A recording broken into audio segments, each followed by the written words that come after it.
तो दोस्तों जिंसाल engineering limited का शेयर प्राइस पिछले 5 दिनों में तकरीबन 40% डाउन है। 2025 में 57% डाउन हो चुका है। इसी के साथ अपने हाई से देख सकते हैं कि तकरीबन 70% डाउन हो चुका है। तो दोस्तों आखिर क्या चल रहा है जिंसाल इंजीनियरिंग में, इस हफ्ते इतनी ज्यादा गिरावट क्यों हुई, इसका कंप्लीट डिस्कशन इस वीडियो में करेंगे। तो हेलो दोस्तों, welcome back once again to Insiderpedia. तो दोस्तों आज इस वीडियो में डिस्कस करेंगे जिंसाल इंजीनियरिंग लिमिटेड का करंट टाइम में शेयर प्राइस इतना तेजी से क्यों गिर रहा है और इनका क्वार्टरली परफॉर्मेंस कैसी है, ताकि हम समझ पाए कि आखिर कंपनी में क्या कुछ चल रहा है। तो दोस्तों जैसा कि अभी मैं चार्ट पे डिस्कस कर रहा था कि ये शेयर प्राइस काफी तेजी से डाउन हुआ है और इस वीक काफी ज्यादा गिरावट हो गई, क्योंकि 21 फरवरी को ये देख सकते हैं कि तकरीबन 600 के लेवल पे था, लेकिन जब मैं आज ये वीडियो बना रहा हूँ तो ये क्लोजिंग 321 रुपए पे हुई है। तो दोस्तों जिंसाल इंजीनियरिंग लिमिटेड का काफी डिटेल में मैंने डिस्कशन किया था और पिछली साल मैंने इस कंपनी में इन्वेस्टमेंट भी किया था। हालांकि 5 महीने पहले इस कंपनी में एग्जिट ले लिया था, उसके बाद एक वीडियो बनाया था जिसमें मैं कंप्लीट डिस्कशन किया था कि आखिर बिजनेस में क्या चल रहा है, किस वजह से मैंने एग्जिट लिया है। लेकिन दोस्तों आज फिर से समझेंगे कि आखिर करंट टाइम में बिजनेस में क्या चल रहा है। तो ये कंपनी बीएसई और एनएसई दोनों में लिस्टेड है, जिसकी मार्केट कैप है 1223 करोड़ रुपीस की। स्टॉक भी 14 का दिख रहा है। आरओसी की बात करें तो 14% का है, आरओई भी 20% का दिख रहा है। तो दोस्तों करंट प्राइस की बात करें तो 322 रुपए पे क्लोजिंग हुई है।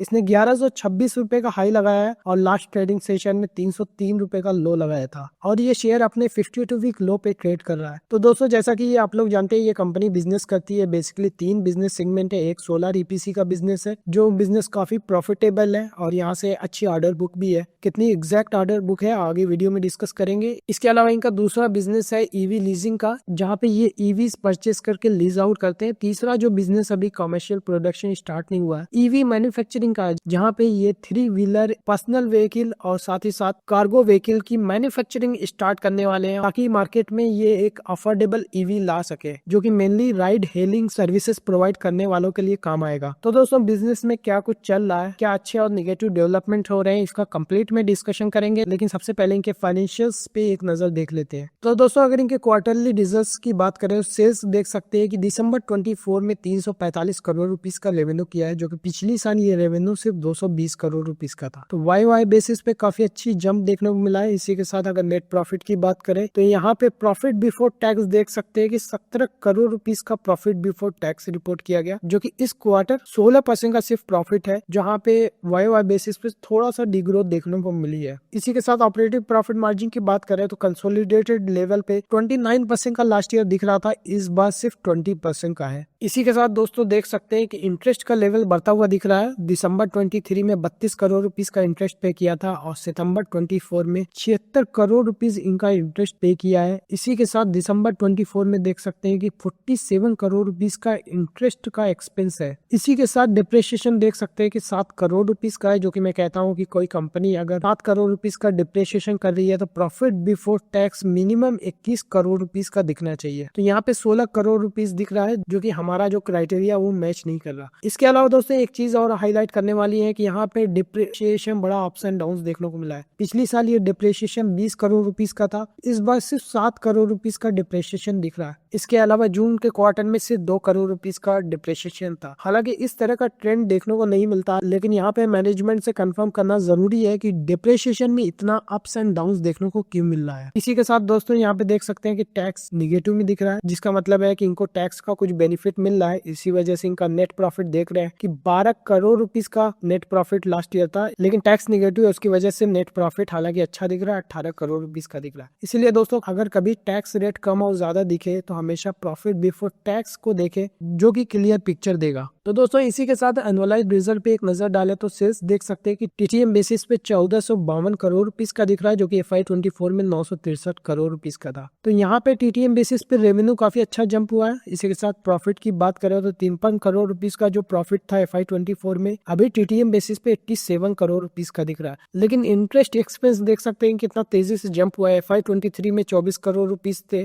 FY24 में 110 करोड़ और अभी टीटीएम बेसिस पे 186 करोड़ रुपीस का ये इंटरेस्ट पे कर रहे हैं, क्योंकि ये बिजनेस ऐसा स्टार्ट किया है जहाँ पे काफी ज्यादा कंपनी को डेट लेना पड़ा, जिसकी वजह से इनका इंटरेस्ट लेवल बढ़ता गया। और करंट टाइम में हुआ ये कि इन्होंने अपनी कुछ इंटरेस्ट ऑब्लिगेशन पे डिफॉल्ट किया, जहाँ यहाँ पे रेटिंग एजेंसी इकरा की रेटिंग देख सकते हैं, इन्होंने रेटिंग डाउनग्रेड करके डी कर दिया। और डी रेटिंग लोवेस्ट होती है जब कंपनी कोई अपनी इंटरेस्ट ऑब्लिगेशन पे डिफॉल्ट करती है, जो भी उनके लेंडर होते हैं उनको पेमेंट नहीं करती है, तो कंपनी उनकी रेटिंग डी कर देती है, ताकि मार्केट में जो भी प्लेयर है उनको पता चले कि कंपनी की फाइनेंशियल पोजीशन किस तरीके की है। तो यहाँ पे दोस्तों ये एक मेजर कंसर्न है कि इंटरेस्ट बर्डन कंपनी पर लगातार बढ़ता गया और यहाँ पे कंपनी डिफॉल्ट वाली सिचुएशन में आ गई है। लेकिन दोस्तों यही इस पे बात खत्म नहीं हो जाती। कंपनी में क्वार्टरली कॉन में मैनेजमेंट ने क्या कुछ गाइडेंस दिया था, क्या कुछ बताया था, उसको पहले डिटेल में डिस्कस कर लेते हैं, उसके बाद कुछ डिसीजन लेंगे। तो दोस्तों बैलेंस शीट पे बात करें तो यहाँ पे इक्विटी कैपिटल देख सकते हैं कि जो कि कांस्टेंट है FY24 में, जो कि 38 करोड़ रुपीस का था। सितंबर 24 यानी फर्स्ट हाफ FY25 में भी 38 करोड़ रुपीस का। इस दौरान कोई भी नया शेयर इशू नहीं किया गया। इसी के साथ रिजर्व कैपिटल देख सकते हैं कि 551 करोड़ रुपीस का है। तो तकरीबन कह सकते हैं कि 600 करोड़ रुपीस का इक्विटी कैपिटल और रिजर्व हो जाता है, जहाँ पे बोरोइंग का लेवल 1372 करोड़ रुपीस का है। डेट टू इक्विटी रेशियो, जहाँ पे डेट का लेवल इक्विटी से डबल से भी ज्यादा है। इसी के साथ सितंबर में हालांकि 1510 करोड़ रुपीस का डेट था, तो यहाँ पे थोड़ा सा रिडक्शन भी हुआ है, जो कि काफी अच्छी बात है। तो दोस्तों फिक्स्ड एसेट देख सकते हैं कि कंपनी का काफी तेजी से घटा है, जो कि FY24 में 723 करोड़ था, जो कि घट करके 257 करोड़ रुपीस रह गया। इसी के साथ CWIP देख सकते हैं कि 88 करोड़ रुपीस का था, जो बढ़ करके 171 करोड़ रुपीस का है। इसका मतलब है कि कंपनी के कुछ एक्सपेंशन चल रहे हैं जो कि अंडर कंस्ट्रक्शन है, जहाँ पे इनका EV मैन्युफैक्चरिंग की फैसिलिटी है, उसी का कंस्ट्रक्शन चल रहा है, जो कि CWIP में दिख रहा है। तो दोस्तों इन्वेंट्रीज की बात करें तो इनके पास निग्लिजिबल सी इन्वेंट्री है, क्योंकि मेनली इनका बिजनेस अभी सोलार EPC बिजनेस का था, जिसमें इनको इन्वेंट्री नहीं रखना पड़ता। मेनली ये अभी तक इंजीनियरिंग वर्क करते हैं। इसी के साथ ट्रेड रिसीवेबल की बात करें तो ये बढ़ता हुआ दिख रहा है। FY23 में ये 73 करोड़ रुपीस का था, जो कि FY24 में बढ़ करके 228 करोड़ रुपीस का हुआ, जो कि फर्स्ट हाफ FY25 में 309 करोड़ रुपीस का हो गया। ट्रेड रिसीवेबल लगातार बढ़ रहा है, क्योंकि बिजनेस में भी ग्रोथ हो रही है, तो ये चीज जस्टिफाइड है। लेकिन कैश एंड कैश इक्विवेलेंट की बात करें तो 257 करोड़ रुपीस का ये कैश भी होल्ड कर रहे थे। लेकिन दोस्तों यहाँ पे बिजनेस में वर्किंग कैपिटल भी काफी ज्यादा लग रहा है, खास करके इनका सोलर EPC बिजनेस में कुछ बड़े ऑर्डर एग्जीक्यूट कर रहे हैं और इनकी ऑर्डर बुक भी काफी स्ट्रांग है। Q3 के एंड में ही बताया कि इनका बिजनेस में कुछ लिक्विडिटी इशू चल रहा है। तो दोस्तों कैश फ्लोस की बात करें तो कैश फ्रॉम ऑपरेटिंग एक्टिविटी देख सकते हैं कि FY24 में निगेटिव कैश फ्लो जनरेट हुआ है। मतलब कि बिजनेस से कोई भी कैश जनरेट नहीं हुआ, लेकिन कंपनी लगातार काफी हेवी इन्वेस्टमेंट कर रही है। FY23 में भी 706 करोड़ रुपीस का इन्वेस्टमेंट किया है, FY24 में भी 668 करोड़ रुपीस का इन्वेस्टमेंट किया गया है। इसी वजह से फाइनेंसिंग एक्टिविटी पॉजिटिव दिख रहा है, क्योंकि ये सारी एक्सटर्नल फंडिंग ली जा रही है। अगर फंडिंग के सोर्सेज की बात करें तो यहाँ पे प्लस पे क्लिक करके देख सकते हैं कि प्रोसीड फ्रॉम शेयर्स FY23 में 133 करोड़ रुपीस का शेयर इशू करके इन्होंने फंडिंग रेज की थी। लेकिन जो मेनली फंडिंग रेज की है बोरोइंग से, जो कि FY23 में 514 करोड़ रुपीस का डेट लिया था और FY24 में भी 1032 करोड़ रुपीस का डेट लिया गया है। तो यहाँ पे टोटल तकरीबन 2 सालों में 1500 करोड़ रुपीस का कंपनी ने डेट लिया है, जो कि मेनली जो फंड यूज हुआ है EV लीजिंग बिजनेस में हुआ है। और यहाँ पे कंपनी काफी एग्रेसिवली अपनी एसेट बिल्ड कर रही थी। तो दोस्तों रेशियोज की बात करें तो डेटर डेज देख सकते हैं कि थोड़ा सा बढ़ा हुआ दिख रहा है। FY23 में 67 डेज का था, जो कि FY24 में बढ़ करके 86 डेज का हो गया।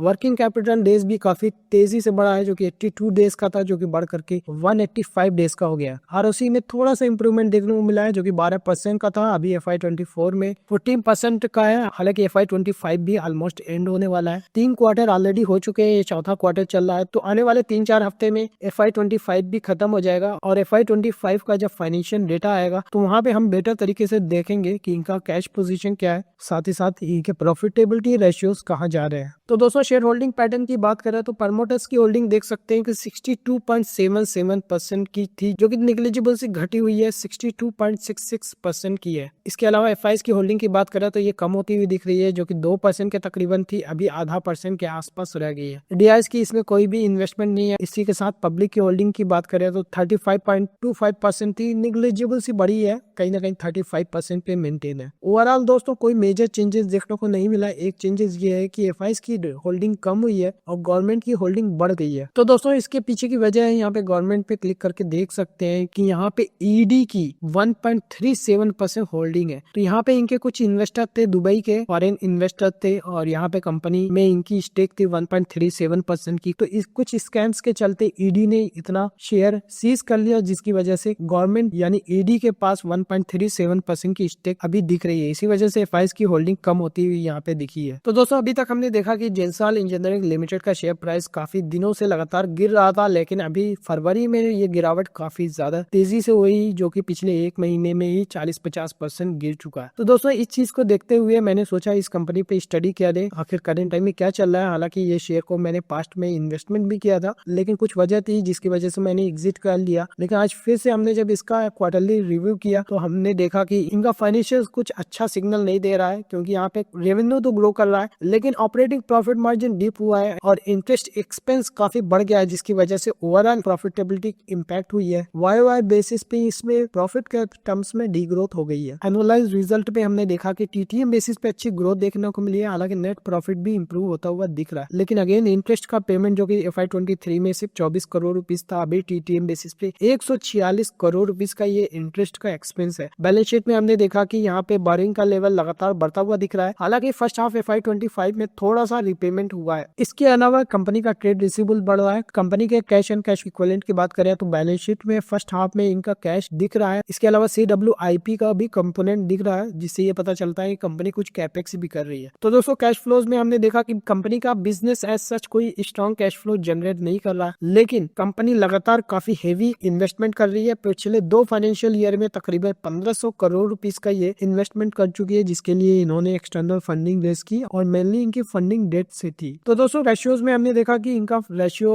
थोड़ा सा इंप्रूव होता हुआ दिख रहा है, लेकिन वर्किंग कैपिटल डेज काफी तेजी से बढ़ा है। इसी के साथ शेयर होल्डिंग पैटर्न में देखा कि प्रमोटर्स की होल्डिंग हालांकि कांस्टेंट बनी हुई है, लेकिन एफआईएस की होल्डिंग घट गई है। उसके पीछे की वजह है कि ईडी ने कुछ इन्वेस्टर के शेयर सीज किए, जिसकी वजह से यहाँ पे ईडी के पास 1.37% की होल्डिंग है। इसी के साथ पब्लिक की होल्डिंग भी कांस्टेंट बनी हुई है, डीआईएस की इसमें कोई होल्डिंग नहीं है। तो दोस्तों अब आगे इस वीडियो में डिस्कस करेंगे कि आखिर बिजनेस में क्या चल रहा है, इतना तेजी से शेयर प्राइस क्रैश क्यों हुआ है, कंपनी की मैनेजमेंट इस बढ़ते हुए डेट के लिए क्या स्टेप्स ले रही है, ताकि हम डिसीजन ले पाए कि आने वाले दिनों में कंपनी का फ्यूचर आउटलुक क्या हो सकता है। तो चलिए मैनेजमेंट की कमेंट्री को डिस्कस करें। तो दोस्तों Q3 का काल में मैनेजमेंट से जब डिस्कशन हुआ तो मैनेजमेंट ने बताया कि बजट अलोकेट किया गया है, जो कि 27,000 करोड़ रिन्यूएबल एनर्जी के लिए किया गया है और इसमें 54% इंक्रीमेंट देखने को मिला है पिछले साल के कंपैरिजन में। तो दोस्तों इसी के साथ जिंसाल की ग्रोथ और एक्सपेंशन की अगर बात करें तो कंपनी का जो मेन पुराना बिजनेस है सोलर ईपीसी का बिजनेस है, और इन्होंने बताया कि सोलर ईपीसी का बिजनेस काफी अच्छा ग्रो हो रहा है और इसके अलावा कंपनी के पास और भी अपॉर्चुनिटीज है, जैसे ग्रीन हाइड्रोजन है, बैटरी स्टोरेज है। इसके अलावा ईवी का है, ईवी मैन्युफैक्चरिंग स्टार्ट करने वाली है। इसके अलावा इनका ईवी लीजिंग का भी बिजनेस है, जहां पे कंपनी ने काफी तेजी से पिछले 2 फाइनेंशियल ईयर में असेट बिल्ड किया। तो दोस्तों सोलर प्रोजेक्ट की अगर बात करें तो इनके पास खावड़ा गुजरात में 1062 करोड़ रुपीस के ऑर्डर्स मिले हुए हैं। इसी के साथ खावड़ा गुजरात में दूसरा ऑर्डर 968 करोड़ रुपीस का है। एनटीपीसी गुजरात की तरफ से 898 करोड़ रुपीस का ऑर्डर है। टोटल अगर ऑर्डर बुक की बात करें तो 7,000 करोड़ रुपीस के ऑर्डर कंपनी के पास है, जो आने वाले सालों में कंपनी एग्जीक्यूट करेगी। तो दोस्तों इसके अलावा बैटरी एनर्जी स्टोरेज का भी ऑर्डर मिला हुआ है। तो यहाँ पे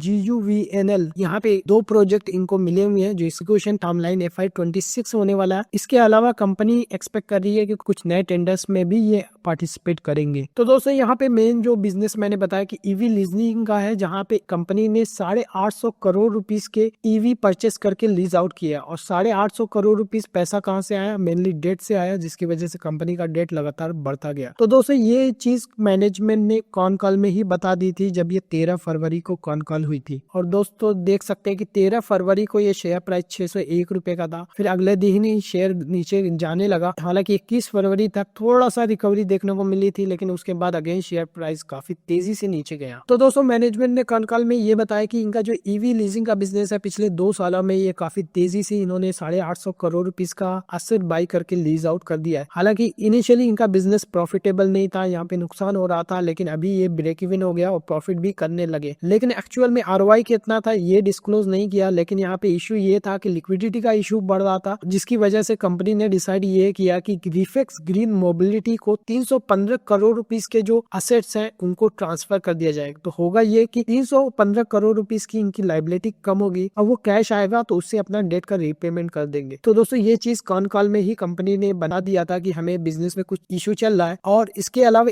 ईवी लीजिंग का जो बिजनेस है ये कम्प्लीटली हम स्केल डाउन कर रहे हैं, मतलब क्लोज कर रहे हैं, क्योंकि यहाँ पे हमने इसलिए स्टार्ट किया था कि हमारा ईवी मैन्युफैक्चरिंग का बिजनेस स्टार्ट स्टार्ट होगा, जैसे कि हीरो मोटो का आप है, टीवीएस की भी फाइनेंसिंग आर्म है, और बजाज फाइनेंस जो कि इतना बड़ा, जो कि पिछले डिकेड इतना जबरदस्त रिटर्न दिया था, ये कंपनी भी बजाज ऑटो में फाइनेंसिंग के लिए स्टार्ट हुई थी। तो इन्होंने भी यही चीज देख करके अपना ईवी मैन्युफैक्चरिंग का बिजनेस स्टार्ट किया, साथ ही साथ ईवी लीजिंग का भी बिजनेस स्टार्ट कर दिया था। लेकिन दोस्तों यहाँ पे डेट लगातार बढ़ता गया और डेट लेने के लिए कंपनी को अपना शेयर भी प्लेज करना पड़ा। तो दोस्तों बात यह है कि आज की डेट में कंपनी के 81.7% शेयर प्लेज है। कंपनी के प्रमोटर्स की होल्डिंग की बात करें तो 62.66% की होल्डिंग है और इसमें से 82% अप्रोक्सीमेटली प्लेज है। इसका मतलब है ओवरऑल कंपनी की होल्डिंग का 51% शेयर्स बैंकों के पास, फाइनेंशियल इंस्टीट्यूशंस के पास एज ए कोलैटरल रखा हुआ है, जिसके बेसिस पे कंपनी ने डेट लिया। तो दोस्तों कोलैटरल रखने का बस मकसद ये होता है कि लेट्स से कंपनी अगर डिफॉल्ट करे तो जो भी कंपनी को लेंडर्स होते हैं वो शेयर को सेल करके अपना पैसा निकाल सकते हैं। लेकिन होता ये है कि जब किसी कंपनी का शेयर लगातार गिरता है तो ऐसे में जो लेंडर्स होते हैं वो डिमांड करते हैं या तो फिर आप हमें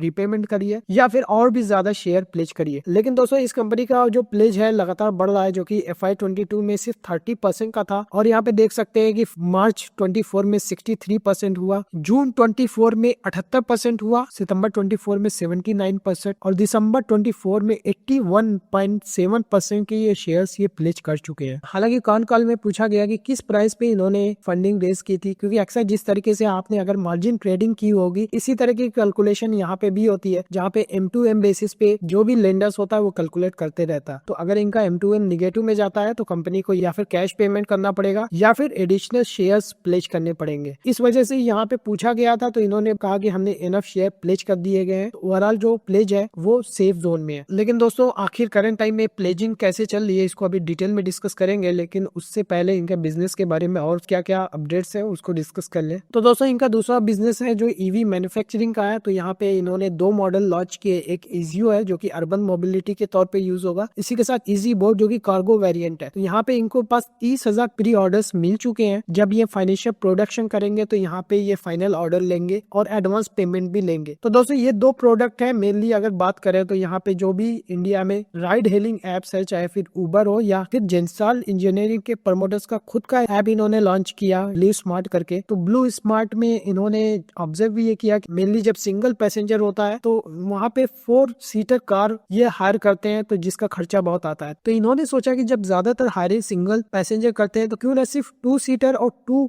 डोर कार बनाया जाए। तो इसके लिए इन्होंने 3 व्हीलर और 2 सीटर कार बनाई है, जिसका अजीब सा डिजाइन है जो कि आप वीडियो सर्च करके देख सकते हैं। पर्सनली मुझे पसंद नहीं आया, ये एक और वजह थी जिसकी वजह से मैंने शेयर 5 महीने पहले ही एग्जिट कर लिया था। इसके अलावा इनका कार्गो वेरिएंट है, तो ये मेनली जो है कमर्शियल पर्पस के लिए यूज होगा। हालांकि इन्होंने एक ट्रेड शो में अपना ये प्रोडक्ट दिखाया था। मैनेजमेंट ने कहा कि इनको काफी पॉजिटिव रिस्पांस देखने को मिला है और इसका कमर्शियल प्रोडक्शन जल्दी स्टार्ट करेंगे। अभी ट्रायल एंड टेस्टिंग का फेज चल रहा है और साल 2026 में ही कमर्शियल प्रोडक्शन स्टार्ट होगा। हालांकि ये काफी तेजी से रैंप अप नहीं करेंगे, पहले 100-200 व्हीकल बना करके ये डिस्पैच करेंगे, उसके बाद जो रिस्पांस आएगा उसके बाद ये रैंप अप धीरे धीरे बढ़ाएंगे। तो दोस्तों जहां तक इनिशिएटिव की बात है यहाँ पे कोई दिक्कत नहीं है, जो कि सबसे बड़ा इशू है कि ये बिजनेस जल्द से जल्द प्रॉफिटेबल हो जाए। प्रॉफिटेबिलिटी से पहले इनका जो प्रोडक्ट है ये मार्केट में एक्सेप्ट हो जाए, क्योंकि अभी तक इन्होंने प्रोडक्ट शोकेस किया है, अभी इनका प्राइसिंग भी नहीं बताया कि कितना एक्चुअल प्राइस होगा। और अगर ब्रेक इवन की बात करें तो इन्होंने 30,000 व्हीकल की कैपेसिटी बिल्ड कर रहे हैं और ब्रेक इवन करने के लिए 12,000 व्हीकल ईयरली बेसिस पे मैन्युफैक्चर करना पड़ेगा, तब जाकर के इनका बिजनेस प्रॉफिटेबल होगा। तो दोस्तों जेंसाल इंजीनियरिंग लिमिटेड पे फर्दर डिस्कशन करेंगे, लेकिन उससे पहले बताना चाहूंगा कि दोस्तों हम इसी तरीके से काफी डिटेल में एनालिसिस करके स्टॉक्स हम अपने क्लाइंट्स को रिकमेंड करते हैं। तो अगर आप इंटरेस्टेड हो तो आप हमारी स्टॉक रिकमेंडेशन सर्विस को सब्सक्राइब कर सकते हो, लिंक डिस्क्रिप्शन बॉक्स में मिल जाएगा। इसके अलावा दोस्तों आपको कुछ पर्सनली डिस्कस करना हो कि आपकी इन्वेस्टमेंट जर्नी में कैसे मैं आपकी हेल्प कर सकता हूँ, तो आप मुझे दिए हुए नंबर पे कांटेक्ट कर सकते हैं। तो दोस्तों इनकी फाइनेंशियल परफॉर्मेंस कैसी है ये डिस्कस कर लें। तो दोस्तों इन्होंने बताया कि इनका FY25 के लिए, जो कि यहाँ पे मिस्टेक है, FY25 होना चाहिए, FY25 के लिए 2,000 करोड़ रुपीस का रेवेन्यू टारगेट है। तो अभी अगर TTM बेसिस पे रेवेन्यू की बात करें तो 1452 करोड़ रुपीस का रेवेन्यू आया हुआ है। हालांकि फर्स्ट 9 महीने में और भी ज्यादा रेवेन्यू की एक्सपेक्टेशन थी, जिसकी वजह से आप देख सकते हैं कि ये अपना रेवेन्यू टारगेट अचीव नहीं कर पा रहे हैं। रिजल्ट आने के बाद ही शेयर में गिरावट आना स्टार्ट हो गई। उसके पीछे की वजह मैनेजमेंट ने बताया कि जो कि ये सोलर EPC का बिजनेस कर रहे हैं, वहाँ पे कुछ लैंड पार्सल टाइमली इनको मिल नहीं पाया, जिसकी वजह से काम नहीं शुरू हो पाया। इसके अलावा दिसंबर क्वार्टर में बारिश बहुत ज्यादा हुई, ये एक और वजह थी जिसकी वजह से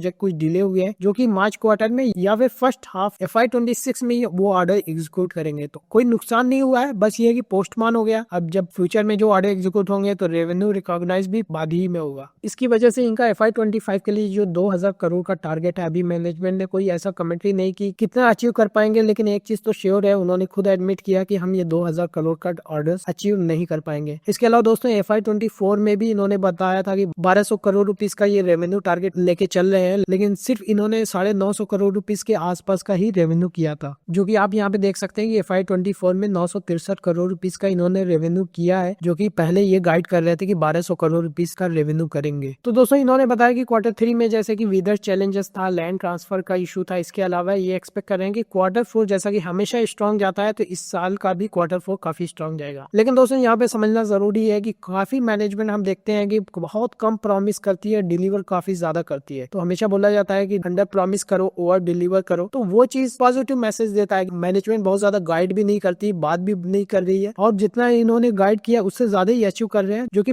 इन्वेस्टर के बीच पॉजिटिव मैसेज जाता है। लेकिन दोस्तों जो कंपनी लगातार बड़ा बड़ा गाइडेंस दे करके मिस करे, हालांकि यहाँ पे ग्रोथ काफी अच्छी हुई है, मोर देन 40% की ये ग्रोथ रजिस्टर करके चल रहे हैं, लेकिन अगेन जब आप कोई बहुत बड़ा नंबर गाइड करते हो और अचीव नहीं कर पाते, उससे बेटर है कि अंडर प्रॉमिस करें, ओवर डिलीवर करें, वो एक पॉजिटिव मैसेज दे जाएगा। क्योंकि जब गाइडेंस बहुत स्ट्रांग हो जाता है, लोगों की एक्सपेक्टेशन भी बढ़ जाती है, और जब वो एक्सपेक्टेशन मैच नहीं होती, फिर शेयर प्राइस निगेटिवली इफेक्ट होता है, जिसका नुकसान जिंसाल कंपनी को खुद हो रहा है। क्योंकि यहाँ पे देख सकते हैं कि इनका जो प्लेजिंग है वो लगातार बढ़ रही है, क्योंकि शेयर प्राइस गिर रहा है, और शेयर प्राइस गिरने की वजह से अगेन लेंडर्स की वजह से प्रेशर आ सकता है। तो दोस्तों इसके अलावा ऑर्डर बुक किस तरीके का है, मार्जिन कितना इनका हो सकता है, तो इन्होंने बताया कि 80% ऑर्डर टन की बेसिस पे है, जो कि हायर मार्जिन बिजनेस है। साथ ही साथ इन्होंने ये भी बताया कि Q4 में इनका मार्जिन इंप्रूव होता हुआ दिख सकता है। तो दोस्तों जैसा कि मैंने बताया कि पिछली साल दिसंबर में ये 29% का मार्जिन रिपोर्ट किया था, लेकिन इस क्वार्टर में 20% का सिर्फ मार्जिन है। तो इन्होंने बताया कि जो मार्च का क्वार्टर आएगा उसमें मार्जिन इंप्रूव होगा, लेकिन कितना इंप्रूव होगा, पिछली साल जो दिसंबर क्वार्टर में रेवेन्यू मार्जिन था उसके कंपैरिजन में एग्जैक्ट मार्जिन कितना हो सकता है, इसके बारे में कोई भी कमेंट्री नहीं की। तो दोस्तों इसके अलावा डेट और फंड रेजिंग की अगर बात करें, तो कंपनी की करंट टाइम में डेट की बात करें तो 1150 करोड़ रुपीस का नेट में डेट है। लेकिन इन्होंने बताया कि जैसे कि ये प्रीफेक्स के साथ डील कर रहे हैं, कुछ एसेट ट्रांसफर कर रहे हैं, तो 850 करोड़ रुपीस का नेट में फिर डेट बचेगा और 850 करोड़ का डेट बनेगा। तो ये कुछ डेट का रिपेमेंट भी करेंगे, उसके बाद ये डेट टू इक्विटी रेशियो 1:1 हो जाएगा। इसके बाद ये रिफेक्स की जो डील हो जाएगी, सिमिलर डील और भी करेंगे, ताकि ओवरऑल जो इनका ईवी लीजिंग का बिजनेस है कम्प्लीटली जीरो एसेट्स बचे, क्योंकि ये कम्प्लीटली एक तरीके से एग्जिट करना चाहते हैं। इसके अलावा दोस्तों इन्होंने 540 करोड़ रुपीस के वारंट भी इशू किए, जहाँ पे 140 करोड़ रुपीस इनको मिल चुका है। 400 करोड़ रुपीस का और जो फंडिंग बाकी है दिसंबर 25 के पहले इनको मिल जाएगी। तो दोस्तों इस वीडियो का एंडिंग पार्ट कंक्लूजन। तो दोस्तों अभी तक हमने देखा कि जेंसाल इंजीनियरिंग जो कि 3 बिजनेस सेगमेंट में ऑपरेट करता है। तो इनका पहला बिजनेस सेगमेंट है सोलर EPC, जहाँ पे कंपनी के पास एनफ ऑर्डर बुक है और ये काफी तेजी से एग्जीक्यूट भी कर रहे हैं। लेकिन 2 और बिजनेस सेगमेंट है जो कि EV मैन्युफैक्चरिंग का है, जहाँ पे अभी कमर्शियल प्रोडक्शन स्टार्ट होने वाला है, और ये एक्सपेक्ट कर रहे हैं कि आने वाले 3-4 क्वार्टर में ये कुछ ना कुछ ये प्रोडक्शन करेंगे और मार्केट में डिस्पैच करेंगे। लेकिन दोस्तों अभी FY26 में ऐसा कोई मेजर रेवेन्यू यहाँ से नहीं आएगा और ब्रेक इवन होने में काफी टाइम लग सकता है। इसके अलावा यहाँ पे काफी कैपेक्स की रिक्वायरमेंट भी है। इसके अलावा EV लीजिंग का बिजनेस है, जो कि कंपनी ने इसलिए शुरू किया था, जो कि मेजर OEM के पास फाइनेंसिंग आर्म होती है, जो कि अपने व्हीकल की फाइनेंसिंग करते हैं। इसी को देखते हुए इन्होंने भी स्टार्ट किया था। लेकिन दोस्तों मुझे लगता है कि यहाँ पे इन्होंने एक मिस्टेक ये की, चाहे वो फिर हीरो मोटोकॉर्प हो या फिर बजाज ऑटो, इनका ऑलरेडी एक स्टेब्लिश बिजनेस था, उसके बाद इन्होंने अपनी खुद की फाइनेंसिंग कंपनी स्टार्ट की। लेकिन ये मैनेजमेंट थोड़ा ज्यादा जल्दबाजी कर दिए। पहले इनको चाहिए था कि पहले EV मैन्युफैक्चरिंग स्टार्ट कर ले, अभी बैंकों से, दूसरे फाइनेंशियल इंस्टीट्यूशन से अपने कस्टमर्स को फाइनेंसिंग का ऑप्शन दे सकते थे, लेकिन इन्होंने जल्दबाजी करके खुद ही फाइनेंसिंग कंपनी स्टार्ट कर दी और यहाँ पे 850 करोड़ रुपीस का एसेट बिल्डअप किया, जहाँ पे ब्रेक इवन तो हो गया, लेकिन डेट का लेवल बढ़ता गया, जिसको कंट्रोल करने के लिए अभी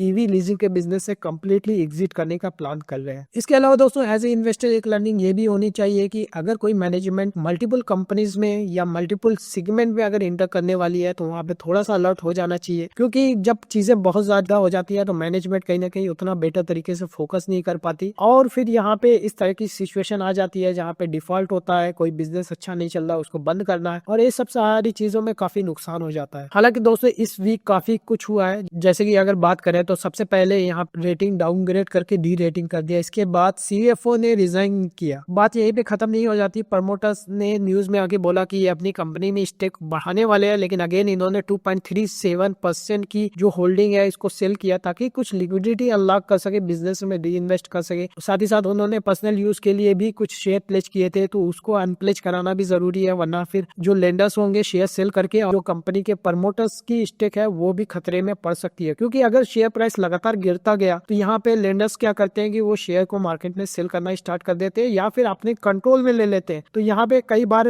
पास्ट में ऐसा हुआ है जब किसी कंपनी का शेयर बहुत ज्यादा प्लेस था और कंपनी का शेयर प्राइस लगातार नीचे गया और ऐसे में प्रमोटर के हाथ से कंपनी भी निकल जाती है। लेकिन दोस्तों इसी के चलते इन्होंने 2.37% की शेयर भी सेल किया। तो दोस्तों अब आगे जिंसाल को करना क्या चाहिए, इन्होंने ऑलरेडी फंडिंग के लिए बोर्ड मीटिंग रखी है और ये फंडिंग के ऑप्शन देख रहे हैं, अपने लेंडर से बात कर रहे हैं कि जल्द से जल्द जो भी डेट ऑब्लिगेशन है या उसको रीफाइनेंस किया जाए, कुछ इक्विटी इन्फ्यूज किया जा सके ताकि जो भी अभी लिक्विडिटी और बिजनेस में इशू है उसको कैटर कर सके। लेकिन दोस्तों एज ए इन्वेस्टर हमें कभी भी किसी भी कंपनी में अगर कुछ नेगेटिव डेवलपमेंट हो रहे हैं, अगर आपको समझ में नहीं आ रहा है, तुरंत आपको कुछ ना कुछ स्टेप्स लेना पड़ेगा। हालांकि दोस्तों मैं ये नहीं कहूंगा कि आप जिंसाल में जाकर के तुरंत एग्जिट ले ले, लेकिन एक जो चीज मैं हमेशा कहना चाहूंगा कि अगर किसी कंपनी में आपको लग रहा है कि कंपनी में अच्छा नहीं हो रहा तो वहां पे एग्जिट लेना ही हमेशा बेटर होता है। एक पोस्ट भी मैंने अपने टेलीग्राम कम्युनिटी में किया था कि हमेशा अपने लॉसेस को बुक करें, आप कभी भी लॉसेस बुक ना करें, कैपिटल को बचाने पे फोकस करें। तो दोस्तों होता यह है कि अगर हमने शेयर लेट से 1000 रुपए का कोई कंपनी का शेयर ले लिया है और आज 500 का ट्रेड कर रहा है तो हमें लगता है कि हमारा नुकसान हो जाएगा, लेकिन दोस्तों इस चक्कर में हम एग्जिट भी नहीं ले पाते और शेयर और नीचे जाता रहता है। ऐसे में नुकसान बुक करने के बजाय हमें इस तरीके से सोचना चाहिए कि जो मेरा पैसा है उसको लेकर के मैं निकल जाऊं। तो दोस्तों यही चीज को देखते हुए जिंसाल का शेयर जब 1400 का लेवल पे था हम एग्जिट नहीं कर पाए थे, लेकिन जब शेयर 800 रुपए का था 5 महीने पहले, मुझे लगा कंपनी का डेट लेवल बढ़ रहा है, ईवी मैन्युफैक्चरिंग में ये प्रॉफिटेबल कब होंगे